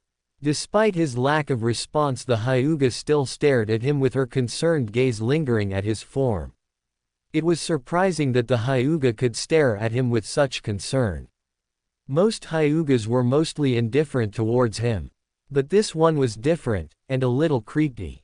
You are an embarrassment to us men, Kiba said looking straight at the blonde. But I did not expect much from the loser. He did not even put up a fight. He just allowed the Uchiha to smack around like a doll. Even he would not allow something like that. This only allowed that bastard of a Uchiha to look even more good. You are a man. He looked genially shocked that Kiba was a man. It seemed that he believed that the Inuzuka was a woman. But Kiba knew that Naruto was just acting. Though, with the look on his face, you could believe that he was being serious. What does that supposed mean? Kiba glared, much to Choji's amusement. That was a good one, Naruto, Choji said looking at the blonde, drawing a chuckle. It was amusing to see the blonde make fun of Kiba. He did not recall a day where Kiba did not say something that would draw the blonde to mock him. It was no surprise to him that Naruto would allow Sasuke to push him around like that. I mean, I thought you were something, or an animal. But I did not think that you were a man, Naruto said, in the same bored tone that he had using since speaking with Sasuke. The fact that he was so indifferent about the matter made Kiba a bit angry. Bastard, Kiba said, landing a punch on Naruto's face. That should keep you quiet. And now go away. The Inuzuka was aware that Naruto would not return the punch, that is why he hit the blonde. It would have been a bother the blonde returned the attack. Naruto placed his hand on his mouth, where Kiba had hit him. He wiped out bits of blood that was leaking. He suppressed the urge to smile wickedly at seeing his own blood. You hit like a girl, the Uchiha does it better. Kiba scoffed. Tell that to your bleeding mouth, the Inuzuka said, before looking away as if dismissing the blonde. It was over, he had nothing more to say. That was the punch line. I will give this round to you. That should wipe off some dirt on your pride, the blonde said before continuing with his steps towards his seat. It did not take more than 10 steps to get to his seat. You know, Naruto, you can't always be taking hits like that, Shikamaru said to the blonde. Seriously, the blonde had to fight sometimes. Not that he would do any better, if put in the exact position as Naruto, he would have just laid down the ground. Naruto shrugged. We are still in the academy. My life is not in danger, why bother making the effort to dodge? I would understand with Sasuke, Shikamaru said, followed by a yawn. But Kiba, seriously, with how the blonde teased and mocked the Inuzuka, he would have thought that the blonde would have not given him the chance to give his pride a boost. And he was surely going to brag about it. Naruto shrugged again. It is better to have him think that he can beat you than think he can't. Prideful fellow don't like competition. It sounds reasonable when you put it like that, Shikamaru said before going back to his nap. Naruto did not say anything further, he just took out his book and started reading. After a few moments, a happy Iruka walked into class with a large smile. The man seemed to be really happy. It was like he had just gotten laid for the first time in years. Someone is in a good mood, Naruto muttered, looking at the Chunin. He had seen the man looking happy in a few occasions, but he had never seen him so happy like this. It makes you wonder what got him excited, Shikamaru said, looking down at their teacher. Well, he was not too much interested in hearing what the man was excited about. He just wanted to go home. As he had foreseen, since tomorrow will be graduation, the man was surely going to leave early. If he had gotten things his way, he would not have even bothered to come here. Well, you could not have everything going your way. Who knows, Naruto said, and then looked through the window, suddenly, no longer interested in what was happening in the class. Nothing much was happening though. Okay students, settle down, Iruka said, trying to get his class in order. Unfortunately, no one was listening to him. The students were busy chatting amongst themselves to even listen to what he was saying. The Chunin sighed. This was a daily occurrence. Shut up. Complete silence. Iruka smiled. Good, he said. It always worked when he raised his voice that high. Children tend not to listen when you speak to them warmly. Sometimes it appeared that they only listened when forced. As you all know, tomorrow will be your graduation. Your class was supposed to go through the graduation last year, but due to some circumstances, your graduation was pushed to this year. These children were supposed to have graduated last year, but there was some trouble within administration that forced the graduation to be pushed forward. There was also some parents who had complained, saying that their children were too young to graduate from the academy and should spend another year at the academy. It seemed that some parents did not want their children to become shinobi just yet. Of course, parents knew the horrors of being a shinobi, so it was obvious that they did not want to see their children experience such horrors at a young age. There were also some who complained that the education was not enough. But the Sandaime had rebutted all those protests. No one truly knows what happened, but the academy system crashed down, and the administration building was burned down along with many records. Only a few records were recovered. Students were forced to push into this year. The Sandaime had promised to make anyone who might have sabotaged graduation that she would pay. But there was no one who was found to be the culprit. From June last year, until this June, they did that other year the parents pushed for. This worked well for Naruto, though. The blonde had started late than his age group. He really should not have been at this class. He should be a year back. But the Sandaime had worked to ensure that Naruto moved with his age group. With the graduation cancelled last year, the blonde was able to join his group age. Tell me it is not going to be pushed forward again, Uruka-sensei. As much as I like you, I don't want to spend another year in this place, a student said. Clearly, the boy did not want to be an academy student anymore. He wanted to become a shinobi and learn all cool stuff. Apparently, even though the parents complained about the education, nothing changed. Me neither. Naruto could also agree. He certainly did not wish for this torture to continue. If he was to be forced to continue with the academy for another year, he would certainly strike. But that would be too troublesome. Perhaps he may just quit becoming a shinobi and run away to some other country in faraway lands. He could just relax, enjoying the peace. No, certainly not. He would never quit the road to becoming a shinobi. Be silent, Uruka yelled, as more murmurs broke out. And then there was silence. Your graduation will proceed as planned. Even if another occurrence happens like last year, you will still graduate. Unfortunately, you have become too old to remain in the academy. Your class has to graduate to make room for new students. Phew, well that is a relief. I thought I was going to have to spend another year looking at that bastard, Kiba mumbled to himself. The bastard was obviously Sasuke. But he dare not say it aloud. It was best for his health that he did not. The fangirls would kill him if he did that. While everyone was not looking, Sasuke smiled ghostly. This was the best news he has heard since the year began. He could finally leave this useless place and become a shinobi. He did not care if he was going to become just a mere genin. Anything but here was welcome, as long as it was taking a step towards his goal of becoming powerful to kill that man. Yes, staying in this place was not doing him any good. This was a good thing. Leaving this place would ensure that he would get a jonin for a sensei. Jonins were strong shinobi, they were the elite aside from Anbu. If he got a really good sensei, he would surely get the power he wanted. He would get the training he wanted. He would finally grow his power. Perhaps he may even awaken his Sharingan. It did not dwell with him knowing that he was an Uchiha without the Sharingan. The thought of it made him bitter. But things were playing well now. Just watch the space, Itachi, the raven-haired thought, a bit darkly as he indulged in thoughts of becoming all too powerful and finally getting his revenge. Yes, he will avenge the Uchiha. And nothing would stop him. You just watch, Ni-san.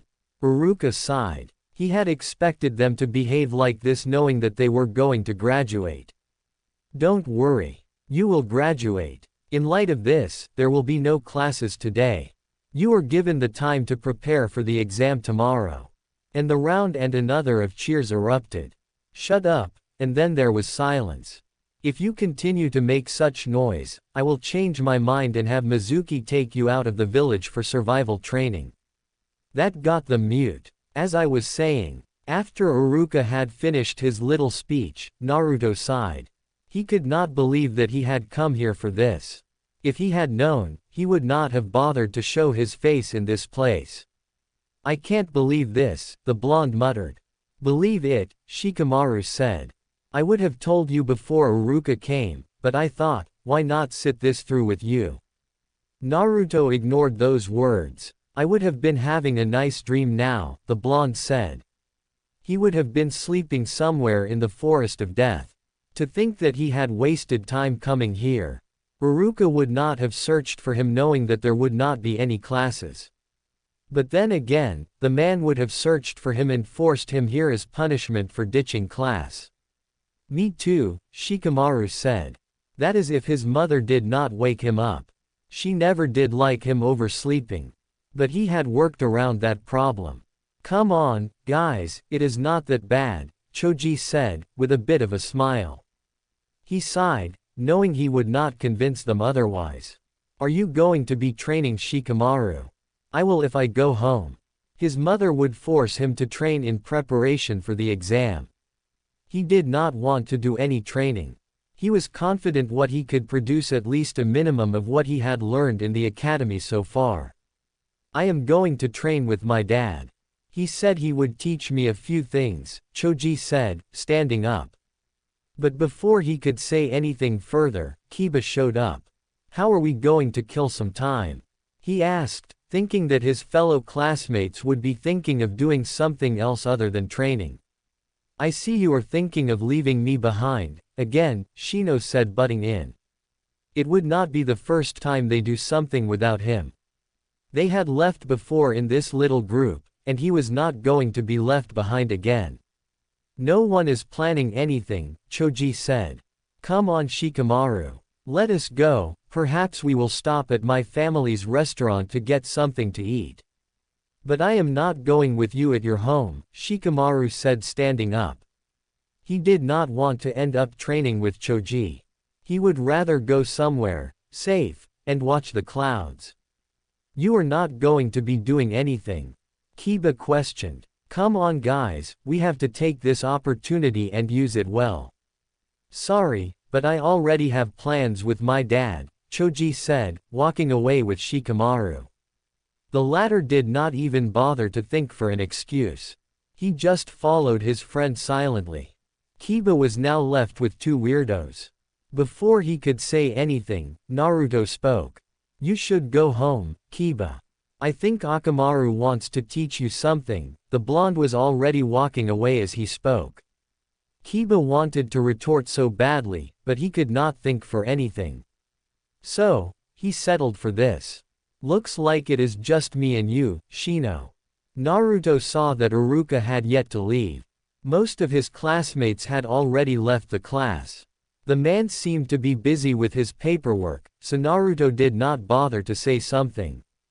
However, Uruka had something to say. Naruto, the Chunin called. Yes, Uruka-sensei. Naruto stopped his movements, but did not face the Chunin. Do you need help with anything? I mean preparing for tomorrow's exam, Uruka clarified. Naruto then turned to face the Chunin. The man seemed to genially want to help, he knew that already. He smiled, no, but thank you Uruka-sensei. With that being said, the blonde walked away. That was the most beautiful and honest smile the blonde had given him.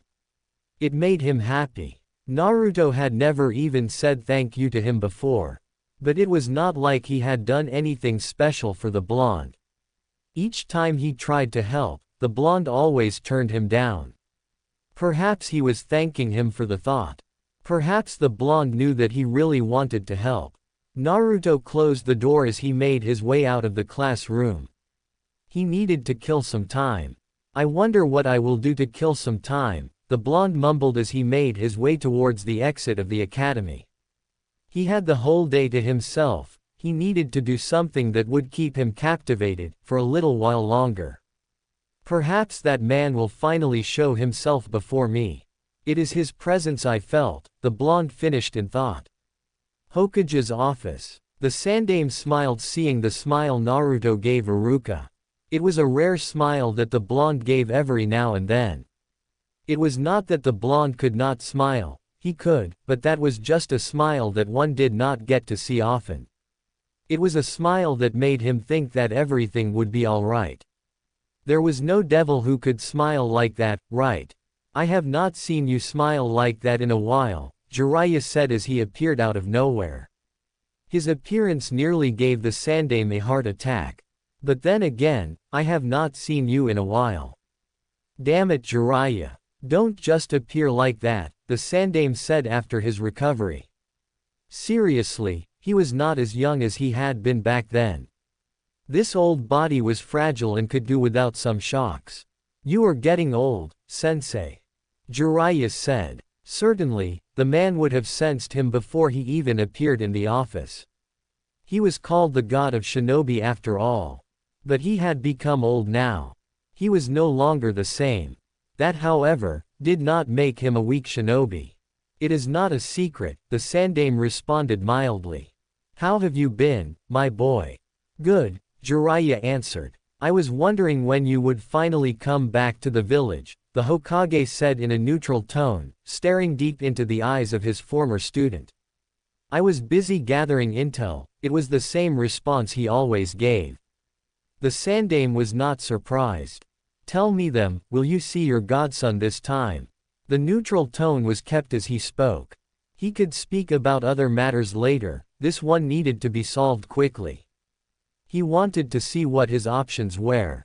If things did not turn out as expected, he may have little to say to his former student. Yes, I will be staying around the village from now on. But I will leave every now and then to check with my contacts, Jiraiya replied with a small smile. He was relieved when he saw his sensei smiled too. He would never admit it to anyone, but it always pained him when his sensei gave him the disappointed and look of disapproval he had been giving him over the past. Good, the Sandaime said. That leaves Tsunade. I truly hope she returns before I kick the bucket. I know Orochimaru is a lost cause, but it would make me happy to see the three of you together.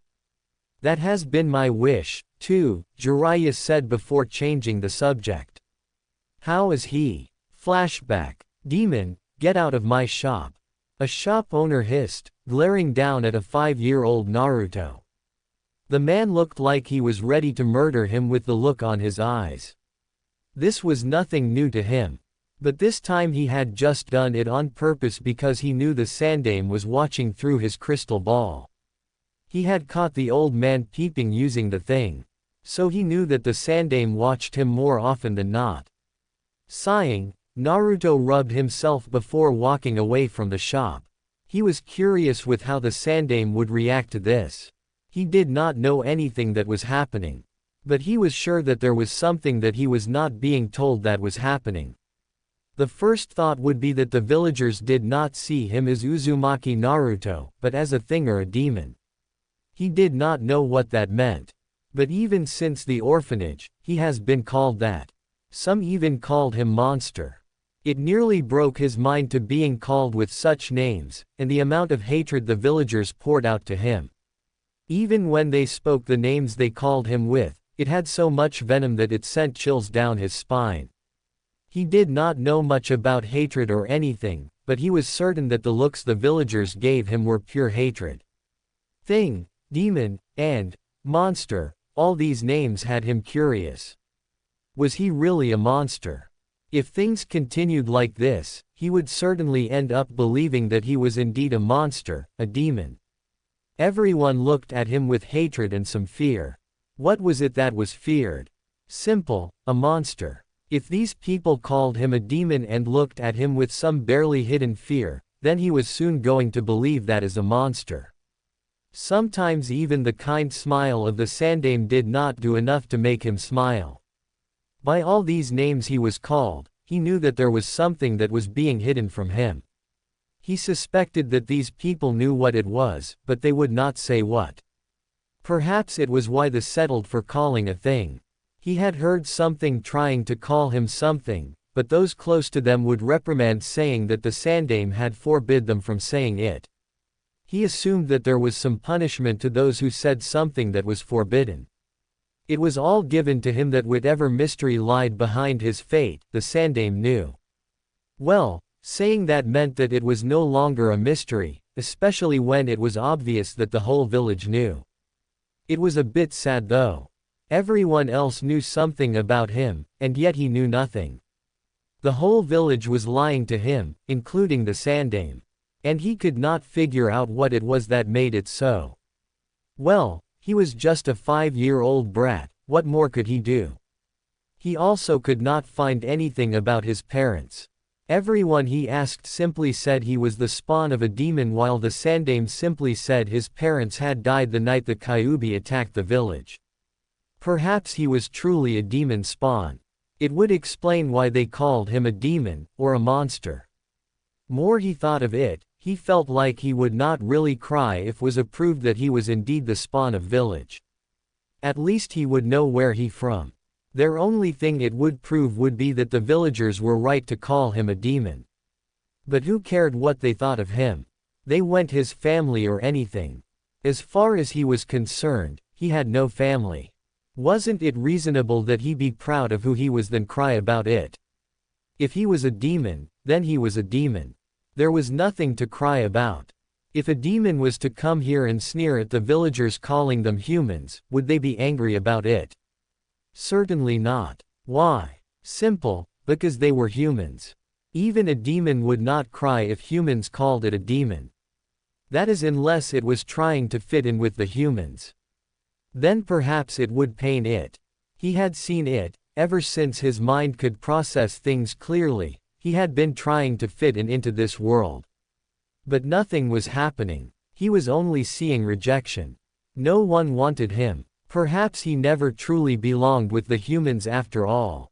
Well, until everything could come out as clear, he decided to spend some time at the Forest of Death. He knew his way around the place. It was at least safe from the village. There was nothing that always glared at him in the forest. Mostly the animals just left him alone, and some tried to eat him. But who cared? If he died, no one would cry for him. He had no family. Being killed by animals would be a suitable death for a demon, right? He had read a book that said that demons were higher beings to humans. Would it not be an insult for a demon to be killed by a lowly human? Ouch! Naruto grunted as he hit the fence into the Forest of Death. This was not the first time he hit the fence. Perhaps it was because he was always lost in thoughts when he came to this place. Yap! This was going to drive him insane. And he was just turned 5 years old about a week ago. Other kids were probably laughing with their parents. It did not take long for him to reach his tree of comfort. He did not feel like climbing, so he settled for sitting down. He leaned against the tree's trunk, his knees clutched against his chest. Yes, this was a place of comfort. At least what he called it anyway. Like what he did always, he drifted off to sleep. He was alarmed when he felt something move close to him. His head snapped in all directions, until his blurry eyes laid on something. "Hey, are you my dad?" Perhaps it was because he had been asleep a few seconds ago, or he had been asking the question in a dream. He had been whatever. Whatever that was in front of him merely looked amused. He did not see anything further as darkness consumed him again. A little while later, he is waking up, Naruto heard as he finally regained his consciousness. He heard footsteps coming towards his way, they felt really slow. "Child," an old voice, devoid of any emotion called. Naruto was forced to wake up. The first thing he saw was an old man, really old man. His hair was white, long, and the thing that made him stiffen was those bloody red eyes. "Where am I?" he finally asked, mustering some courage to speak. "That should be the least of your worries," the old man said, looking at Naruto carefully. He did not seem to be very fearful like he would have expected. Looking at those blue eyes, he realized something. "You are not afraid of death." Naruto looked away from the old man. "I don't really have anything to live for. Death is acceptable to me. At least I will escape this hell of a reality. But I did want to know who or what I am before dying." Kids were supposed to get their wishes, but it appeared that even the wish granters had denied him. "I see," the old man said, looking to be in thought. What really interested him was that Naruto was tired of this reality, even though he was just 5 years old. It was not something that he thought he would ever see, a 5-year-old who was not afraid of death, and hated this reality. This worked perfectly for him. Who are you? Uchiha Madara. There was some pride and aura that was said with that introduction. Naruto could see that the old man was looking at him expectantly. You don't know me, do you? No, Naruto said, shaking his head. I am the legendary Uchiha Madara, and co-founder of Konoha. Naruto interrupted, smiling. I am just messing with you. I have heard of the name before. Old people are really easy to trick, especially when you know how to sell the act. He released a soft chuckle. Shouldn't you be dead or something? Well, I am just a 5-year-old, what do I know? But you really do look old. Can you even stand for 2 minutes without taking a break? Madara looked anything but amused. He turned around. I have no doubt he has Uzumaki blood in him. But he will need some modifications. I cannot handle a brat like that without snapping his neck. Get everything ready. Hi. Can I go? The Sandaime is probably worried about me. Flashback end. So, the man has decided to watch me from afar, Naruto thought as he walked towards Ikuruku Ramen in a slow pace he had been using most often these days. Jiraiya of the Sannin was back in Konoha. He last saw the man when he was only 9 years old. The man had then disappeared from the village without a trace. He had watched him last time for a few moments before going. He had been able to pick out the man's presence back then. Perhaps it was because the man thought he was just a little brat. He had yet to attend the academy at that time. He only started the damn thing when he was 10. He had now returned. Of course he knew that the man had prized his father before anything back then. But then Minato died. It hit hard on the Sannin. Naruto could only guess that the man had blamed himself for the death of his prized student. Not that he cared for the man's feelings anyway. Things were going to be at least interesting from now on. But it would become annoying if Jiraiya and Kakashi continued to watch him while they read their porn. He looked up at the sky. It was getting dark and soon he would have to retreat to his cave. But he had to get some ramen first. He did not get any yesterday. The Ikarakus would certainly worry if he did not drop by to see them or eat for 2 days straight. It was better to erase all their worries. When is this going to become interesting? The kid has not done anything since I started checking up on him. How can anyone observe him for the whole day if all he does is lie around reading that black book? Jiraiya all but whined as he watched Naruto from afar with Kakashi. Some days he does do some interesting things, Kakashi responded, looking up from his book. I have yet to discover all his hobbies since I don't watch him all the time. But I can say for certain that he does do some interesting things, some of which could be considered dangerous and life-threatening. But he was not going to tell Jiraiya what Naruto does in the Forest of Death. I doubt he does anything. Jiraiya paused. He does seem lonely though. Does he have any friends? Kakashi shook his head. He does have a good relationship with Shikamaru and Choji. And Kiba, from the Inuzuka clan. But this one is complicated since Naruto sort of bullies the boy. With Choji and Shikamaru I can say that he has never called either of them friends, nor did they call him a friend. They all seem to see him as a classmate more than anything. Jiraiya sighed. This is unexpected. I thought he would have made some friends at this age. How does he hold up with being alone? His sensei had already told him some things, but he wanted to hear some from Kakashi's mouth. He seems content with spending his time alone. That is not healthy,